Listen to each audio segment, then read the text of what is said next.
Nuestro próximo invitado ha estado al menos 2 veces con nosotros compartiendo impresiones durante esta pandemia. Es una de las fuentes más consultadas en lo que se refiere a la gestión de la COVID-19 en España, doctor Rafael Bengoa. Para quienes aún no lo conocen, fue ex consejero de Sanidad del País Vasco, ex asesor del presidente Barack Obama, pero también ha ocupado cargos relevantes a nivel directivo en lo que respecta a la gestión de sistemas de salud en la Organización Mundial de la Salud, y como lo he dicho muchas veces en mis redes sociales, también ha sido una voz profética y una voz centrada en todo este acontecer que ha tenido que ver con esta enfermedad que ha cambiado el curso de toda la tierra. Bueno, bienvenido Rafa a la diáspora venezolana.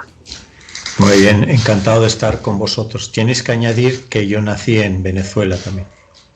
Sí, es verdad, Rafael Bengoa es nacido en Caracas, es venezolano, tiene esas dos partes, es vasco, venezolano. Bueno, bienvenido una vez más a este ahora podcast donde los venezolanos, los latinos, pero también los ciudadanos de a pie pueden enterarse de los pormenores de lo que preocupa, interesa y atañe a todos en esta sociedad. Un honor nuevamente tenerte con nosotros por tercera vez cuando se inició esta pandemia. También conversamos contigo cuando comenzó la desescalada y ahora que ya estamos en esta segunda ola en España y en muchos lugares del mundo. Hasta hace poco tiempo, para comenzar, presenciamos discusiones entre representantes del gobierno central y representantes de la Comunidad de Madrid, por ejemplo, acerca de las medidas que se iban a adoptar, más específicamente, por ejemplo, entre personalidades como Isabel Díaz Ayuso, el ministro de Salud, Salvador Illa, el presidente del gobierno, Pedro Sánchez, y hasta pronunciamientos del mismo Fernando Simón, acerca primero de los confinamientos quirúrgicos que se iban a hacer en lugares como Madrid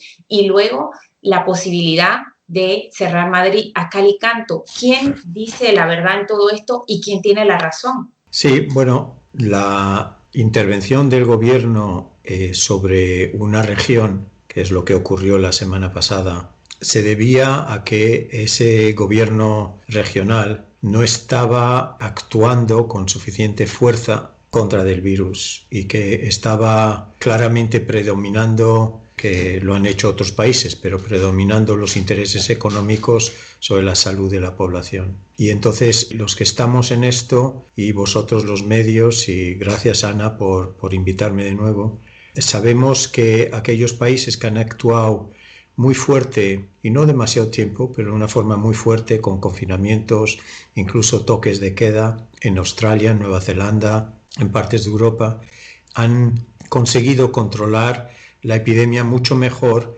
que aquellos que intentan continuamente buscar un equilibrio entre la parte económica y la parte de salud.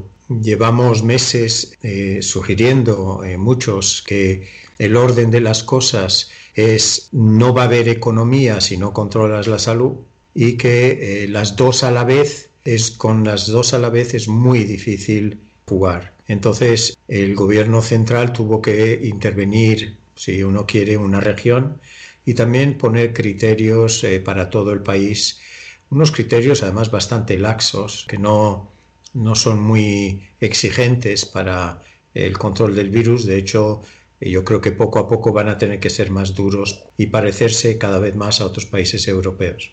Así es, de hecho, ayer en diferentes noticieros y hoy quienes estuvimos hasta hace poco viendo las noticias en España, se hablaba de que ya en Francia ayer entró en vigencia un toque de queda, si se quiere, una medida mucho más fuerte y más restrictiva. ¿Usted cree que la gestión de esta pandemia se ha politizado y por eso tenemos los resultados que tenemos actualmente? Se está politizando peor que incluso lo que ocurrió hace 100 años. Hace 100 años sabemos que, por ejemplo, en Estados Unidos, con esta epidemia que hubo de gripe, no era el mismo virus, pero de gripe, en algunas ciudades americanas como St. Louis se entendieron muy bien los políticos de distintos partidos y hubo mucho mejores resultados y hubo un confinamiento mucho más corto y menos mortalidad.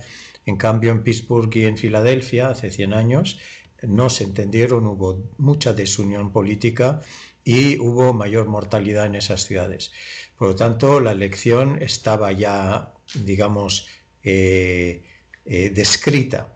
pero la estamos repitiendo en peor en algunas partes de nuestro país. Hay que decir de todas formas que no es uniforme la situación en España. Hay partes de España que han controlado bien gracias a un reforzamiento de la atención primaria, la salud pública y la capacidad de rastrear y aislar a las personas. Por lo tanto, en esas regiones han sido más bien ejemplares para otras, pero lo que importa a su pregunta es que la desunión política crea más mortalidad.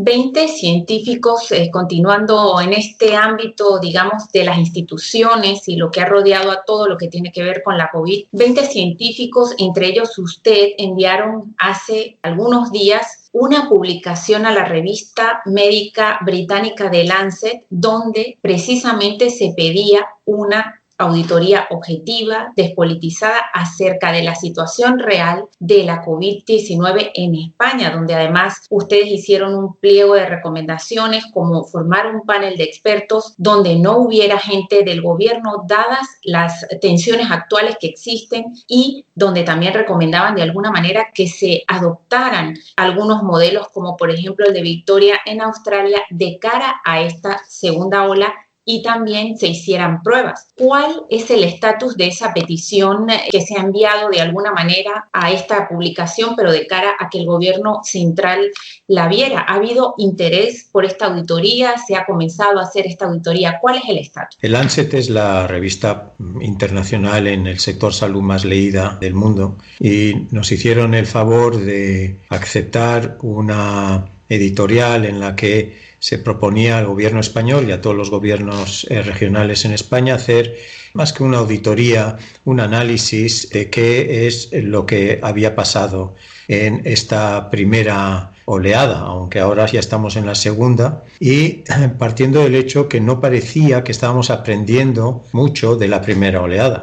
Por lo tanto, se sugirió que había que hacer un análisis, una evaluación para asegurar que las distintas medidas de salud pública que se veía que estaban funcionando en otros países también se instalaran rápidamente aquí, igual en otros países que pudieran verlo. El estatus de la petición es que el ministro, el señor Illa, en España, el ministro de Salud Nacional, se ha puesto en contacto con los consejeros, que son los ministros regionales de España, y han conformado un equipo para ver cómo y cuándo lo hacen. Pero ese proceso parece algo más politizado de lo que habíamos propuesto y esperemos que ese grupo consiga hacer una evaluación en la que se aprende. Nosotros no es por ningún tipo de inclinación política de unos y otros, porque en este grupo de 20 hay sensibilidades de todo, pero la idea central es que cuando hay un desastre, uno no aprende si las personas que están evaluando son obviamente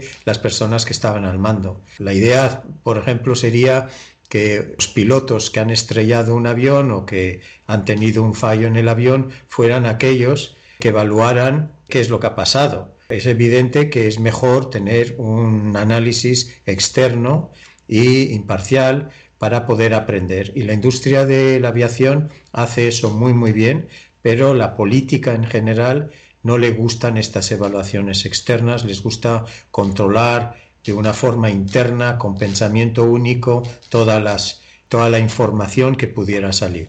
También se ha creado una especie de comisión paneuropea sobre salud y desarrollo sostenible, presidida de alguna manera por el ex primer ministro italiano Mario Monti, para hacer frente a futuras pandemias. Y yo quiero preguntarle, porque usted en una de esas tantas intervenciones que ha dado, ha dicho algo así como que probablemente cada 6 años puede que haya una pandemia. ¿Cuál es la base de esa conclusión? Pues que en los últimos 30 años ha habido 10 saltos del mundo animal al mundo humano y que según va avanzando la globalización estamos creando un buen caldo de cultivo para los virus, tanto a nivel local para que ocurran esos saltos entre el mundo animal al mundo humano y también obviamente a nivel global gracias a todas las conexiones. La otra cosa que intenta hacer la Comisión Monti, lo que vamos a intentar hacer es una conexión entre el medio ambiente y la salud.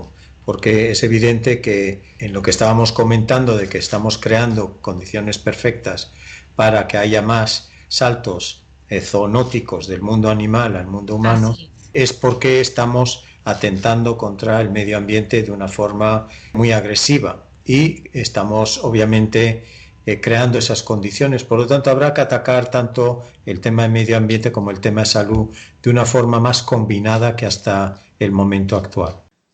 Hace también algunos días escuchábamos en Espejo Público a su conductora, que es la periodista Susana Griso, entrevistar a Fermín Cabanillas, alias el hiperinmune. Esto lo vimos en diferentes medios, una persona, entre comillas, cuya sangre salva vidas. Y él mismo decía o declaraba que cada bote de su plasma ayudaba a 2 personas en esta lucha con el COVID. ¿Esto es cierto? ¿Se puede dar este fenómeno? Hombre, se está estudiando. Hay que, obviamente, teóricamente y biológicamente tiene sentido utilizar los anticuerpos que ha producido una persona para atacar a una enfermedad, sacarlos y dárselos a otra persona. Pero esto hay que probarlo en un grupo muy grande, de la misma forma que se prueban los medicamentos o las vacunas. Y estamos viendo que para eso hace falta seguir unos procesos bastante estrictos de las fases famosas de 1, 2 y 3 para poder tener la seguridad clínica de que eso se convierta en un tratamiento habitual. Ha habido controversia en los Estados Unidos en relación a ese tema y no parece que es lo que le han hecho al presidente Trump, sino que le han probablemente utilizado otros medicamentos, pero justamente esta semana hay bastante confusión porque los medicamentos que se venían utilizando al principio, la famosa hidroxicloroquina, pero también se descartó, pero el remdesivir, que ha estado utilizado hasta hace poco, pues tampoco parece que tiene la capacidad, digamos, de por lo menos mitigar la enfermedad que se creía, y están saliendo 2 o 3 nuevos medicamentos que también están en estudio y que ya se están utilizando con algunas personas, incluso aunque no se haya hecho el estudio, porque si un medicamento se cree que le puede ayudar a una persona, pues muchas veces se utiliza si esa persona está en situación crítica. Pero en general las intervenciones médicas todavía no están siendo suficientemente controladas como para decir que para cualquier paciente infectado, que sea incluso asintomático o que esté ingresado en una unidad de cuidados intensivos, qué medicamento hay que hacer, con qué protocolo, eso todavía está en el aire y hay muchos intentos, obviamente, de salvar vidas, pero esperemos que en los próximos 2 o 3 meses ya digamos, parece que este es el medicamento que nos hace falta. Pero yo personalmente no creo que va a ser del que estamos hablando en esta pregunta, que es el suero de un paciente enfermo. Y que, siguiendo esta conversación, ¿qué futuro nos depara en el corto plazo, por ejemplo, con esta pandemia? Bill Gates ha dicho en el programa Meet the Press de la cadena estadounidense NBC que la verdadera normalidad, y esto me ha llamado muchísimo la atención, es más, lo apunté entre mis notas, no se recuperará con las primeras vacunas, y ha hablado de otra vacuna superior efectiva que se ponga a mucha gente para así eliminar la enfermedad de manera rápida y global. Y es más, ha dicho que el tratamiento del Regeneratón recibido por Trump es la mejor forma de luchar contra el virus. Puede ser, pero primero hay que acordarse que Trump tiene 10, 12 médicos y los mejores medicamentos, pero ese concreto todavía está en fase experimental también, por lo tanto ha sido utilizado con Trump, pero no sabemos si es eso lo que le ha curado, no se sabe. Eso hay que utilizarlo con mucha gente y hacer muchos estudios a gente que no se le da, a gente que sí se le da, para tomar una decisión de ese tipo. Creo que lo que importa es que nunca hemos eliminado un virus, solo la viruela, y con un esfuerzo de 10 años. Este virus simplemente lo controlaremos con vacunas que van a salir durante este año poco a poco. En los próximos 6 o 8 meses van a ir saliendo las vacunas que no van a tener una efectividad más del 60-65%, pero eso ya no está mal para empezar a crear una inmunidad en la población suficientemente grande para controlar la parte epidémica del virus, pero probablemente se quede con nosotros en lo que se llama de forma endémica, de la misma forma que está con nosotros endémicamente el sarampión, la polio, etcétera, ¿no? Entonces, pero los tenemos controlados gracias a procesos de vacunación. Con este virus probablemente ocurra lo mismo, a menos que se tome dentro de 2-3 años una decisión en la que, digamos, ya hemos encontrado una vacuna que tiene un 90 o un 100% de efectividad, démosla a toda la Tierra para hacer desaparecer el SARS-CoV-2. Pero eso está muy lejos, por lo tanto, eliminar el virus va a ser obviamente un esfuerzo enorme y estamos muy lejos de esa posibilidad.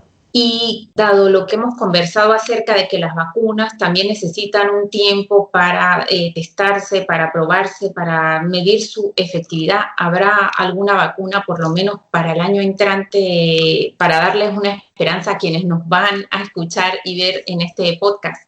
Sí, yo creo que es muy bueno, Ana, que se le dé esperanza a la gente porque todo parece como muy negativo, etc. Entonces, me parece que hay varias noticias. Una es que las personas que están elaborando las vacunas le han dicho a los políticos que no se van a saltar ninguna etapa. Hasta que no sean seguras, no salen. Por lo tanto, eso es muy bueno porque la gente puede saber que cuando salga una vacuna va a ser segura y no va a tener muchos efectos secundarios, etcétera, si es que los tiene. Segundo, las vacunas, incluso al final de este año ya se está hablando de disponer de alguna de las vacunas. Otra cosa luego es producirla a escala y poder dársela a todo el mundo, que probablemente ocurriría durante el año que viene. Y hay otras vacunas que vienen. Y luego, mientras tanto, también hay otra buena noticia, que aparte de los test PCRs estos que se hacen con una tolundra y que son bastante desagradables, pero que son muy, muy fiables para confirmar que una persona está infectada, han aparecido unos tests que se sigue haciendo con ese método, pero que son mucho más rápidos, que se llaman test de antígenos, y dentro de un mes o mes y medio también lo podremos hacer probablemente todos con un test simple de saliva, sin tener que hacer la prueba esta desagradable. Simplemente en casa nos hacemos una prueba tal. Pero para eso hace falta que los precios sean muy razonables, que la gente los pueda comprar o los gobiernos los puedan comprar a un precio razonable y distribuir. Eso nos ayudará mucho a controlar las infecciones hasta que llegue la vacuna. Por lo tanto, hay bastantes buenas noticias. Pero mientras ocurra todo eso, hasta que no lleguemos a una vacuna, hay que seguir con las famosas indicaciones de mascarilla, distanciamiento, lavado de manos, etc. Y ahora pasamos a un punto muy importante. Vamos a conversar un poco acerca precisamente de algo que conversábamos en el preludio de esta entrevista, y es ¿cómo cree usted que ha sido el manejo de la información relacionada con la COVID-19 por los medios? De Madrid, como dijimos anteriormente, hubo un tiempo en plena desescalada que no se supo nada más de Madrid hasta que de pronto los medios dijeron es el centro nuevamente de la pandemia. En el País Vasco, anoche más específicamente, se hablaba de esta provincia, de la provincia de Guipúzcoa, como una de las más infectadas en el País Vasco. Y bueno, yo quería preguntarle si usted considera que hay algún interés mediático en que los ciudadanos todo el tiempo escuchen cifras nefastas, números de contagiados, muertos, confinamientos. ¿No cree usted que esto propicia un estado de nerviosismo, de crispación por las continuas tensiones políticas y la asimetría que hay actualmente en la información? Bueno, ha habido, obviamente los medios no son homogéneos, entonces hay entrevistas científicas como la que usted me está haciendo y que son informativas y pedagógicas porque dan tiempo a la interacción y dan tiempo a la explicación y por lo tanto las personas, los oyentes, pueden comprender pues, una situación que es en general bastante compleja. Y además hay que comentar estas cosas sin crispación, sin crear irritación, etcétera, en la población. Simplemente comentar que es la primera vez que ocurre esto, que con esta fuerza en los últimos 100 años, que es muy complejo manejar tanto técnicamente como políticamente y que parte del esfuerzo tiene que ser por la población. Entonces, hay otros medios que obviamente lo que han hecho es utilizar los expertos, utilizar las entrevistas que se estén haciendo unos y otros a médicos, a epidemiólogos, agentes de salud pública, políticos, de una forma tremendamente artificial, esperando que la persona pudiera, una persona oyente en la televisión o en la radio, pudiera interpretar un bombardeo heterogéneo de preguntas en el que un momento se esté hablando de cosas clínicas, en otro momento se está hablando de cosas muy complejas, digamos en las UCIs, y luego eso se corta y luego nos pasamos a qué es lo que opina un ciudadano en la calle. Obviamente eso es un periodismo que no ha ayudado mediáticamente a hacer que la población entienda cuál es la tarea que tienen que hacer. Y al ámbito político también tiene que, digamos, identificar por qué no se han hecho esfuerzos más pedagógicos con distintos grupos de edad, desde incluso el mes de junio en desconfinamiento en España, sabiendo que cualquier persona de marketing sabe que tiene que apuntar a distintos grupos de edad, a distintas culturas en nuestras sociedades, para lograr que esos grupos comprendan el riesgo que hay. Y es evidente que los jóvenes en España no han comprendido el riesgo que hay. No todos, obviamente, pero una gran mayoría de jóvenes no han interiorizado el riesgo que hay con el virus y, por lo tanto, siguen un comportamiento muy responsable, pero obviamente esto también es algo que habría que haber trabajado de forma mucho más sofisticada. Siempre se ha dado una importancia vital a la parte científica, a la parte médica, pero y la parte psicológica no es importante a nivel de los medios. Siempre vemos en las tertulias, en paneles de expertos, gente que tiene que ver con epidemiología, con biología, con microbiología, intensivistas, etcétera, pero muy rara vez vemos la presencia de un psicólogo, un psicoterapeuta. Hace poco, y comento esto porque hace poco tuvimos también en nuestro programa a un psicólogo que decía que la gente estaba saliendo, y estamos hablando no del ciudadano común, sino del personal médico sanitario que vio morir en una noche 40 personas ahogadas en su propia flema, y que ellos no tenían de alguna manera cómo dar salida a esos duelos porque tenían unas guardias muy largas, muy inhumanas, y no tuvieron cómo procesar esos duelos. ¿Esta ayuda psicológica usted considera que nos ayudará a salir fortalecidos y con el aprendizaje respectivo de esta pandemia? Bueno, yo creo que se puede hablar de dos duelos. Hay un duelo colectivo que tiene que hacer toda la sociedad en relación a toda la normalidad que ha perdido y al estrés y las angustias que están sufriendo muchos como sociedad, y eso como se está alargando mucho la pandemia, pues habrá que ver si la gente, sobre todo aquellas personas que son más ansiosas y tienen más o más irritables, son personas que van a aguantar otros 6 meses hasta que podamos vacunar a la población. Entonces ese duelo colectivo también es interesante trabajarlo, y por eso su pregunta es muy interesante, porque hará falta que los medios ayuden a las personas a hacer un duelo colectivo.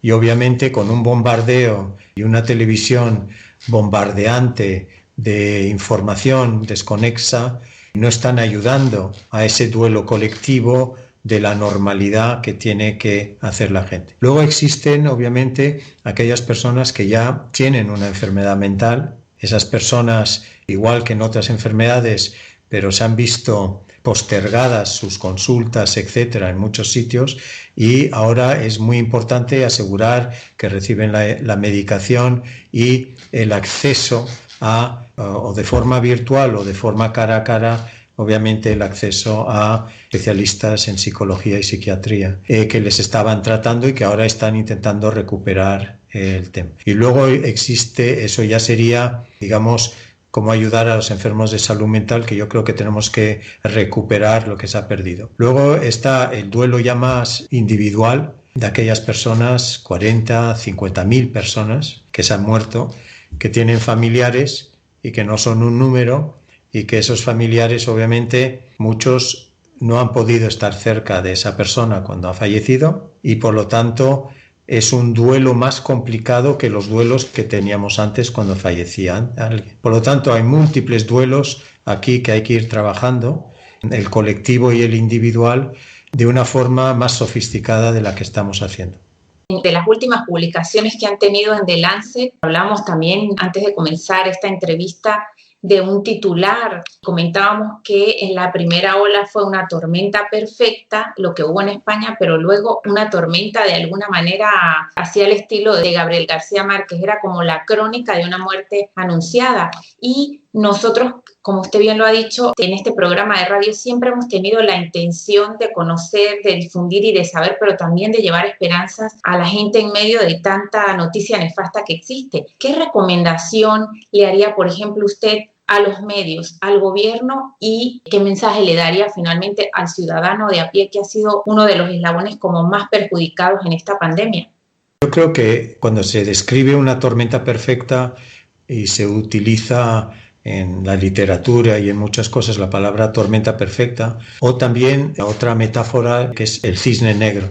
Cuando ha habido un cisne negro o una tormenta perfecta es que no se podía predecir y por tanto todo es una sorpresa. Entonces yo creo que es verdad que uno puede decir que la primera ola fue una tormenta perfecta, pero la segunda era predecible y la tercera aún más predecible, y por lo tanto no es tan fácil de aceptar que en la segunda ola no se haya aprendido de la primera ola. Y eso es bastante importante. Por ejemplo, sabemos que al final de la primera ola necesitábamos miles de rastreadores. Por ejemplo, fácil 20.000 en España. En Inglaterra habían calculado 25.000 para una población algo mayor, pero no hemos tenido 20.000 rastreadores en España. Y por lo tanto, ¿por qué no tenemos 20.000 rastreadores? Y eso ha facilitado, no ha sido el único elemento, pero eso ha facilitado la ola creciente en segunda oleada. Y ahora lo que hace falta es aprender de la segunda ola. Y lo que es importante es que esa es aún más predecible. Y hay que ver qué procesos tenemos abiertos, y estamos viendo eso, para poder evaluar la primera ola, evaluar la segunda ola, y ver qué es lo que podemos mejorar. Hay que acordarse que, en relación a una de sus preguntas al principio, la tendencia natural es que va a haber más pandemias. Vamos a suponer que dentro de 2 años ya hemos vencido a esta. Esperemos que así sea. Yo creo que es probable, dentro de 1 año, año y medio. Pero, o la tenemos controlada, como hemos dicho antes. Pero eso no quiere decir que vamos a estar listos para la siguiente. Y hay que acordarse de que esta igual ha sido un ensayo general para algo más grave que puede ocurrir en 3, 4, 7 años. Y los gobiernos, los países se tienen que preparar para esa eventualidad. Entonces, y eso solo se puede hacer si se aprende. Así es, bueno, no me queda nada más que agradecer a Rafael Bengoa, vasco-venezolano, que nos lo había dicho al principio de esta entrevista. Como bien lo dijimos, es consejero de Sanidad del País Vasco, exasesor también, uno de los exasesores del presidente Barack Obama, y también tenemos que decir que es una de las fuentes más consultadas hoy por hoy por los medios españoles en el tema de la gestión precisamente de esta pandemia, y también ha ocupado importantes cargos precisamente en la gestión de sistemas de salud en la OMS. Así que no nos queda nada más que agradecerle por esta interesante conversación, y una vez más las puertas de nuestra radio quedan abiertas para otra oportunidad. Muchas gracias a ti. Hasta pronto todos.